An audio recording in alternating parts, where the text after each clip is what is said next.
டேமை எப்படியா என்னை கேட்காம திறந்து விடலாம் அப்படின்னு காங்கிரஸினுடைய மூத்த தலைவர் கேட்குறாரு. இப்படி ஒவ்வொரு எம்எல்ஏவும் ஒவ்வொரு எம்பியும் என்னை கேட்காம டேமை திறந்து விடக்கூடாது, டேம் என்னோட கட்டுப்பாட்டில் இருக்கிற மாதிரி பேசுகிறாங்க.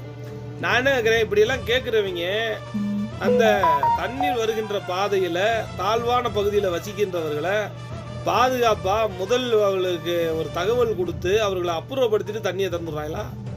அதுவும் கிடையாது.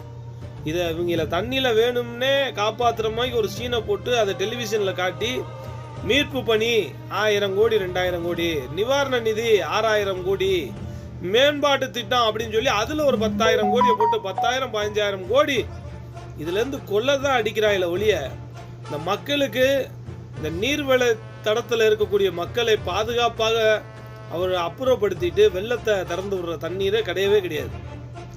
ஒன்று இவங்க தண்ணி வரும்போது எல்லாத்தையும் திறந்து விடு, அப்புறம் விவசாயத்துக்கு தேவைன்னா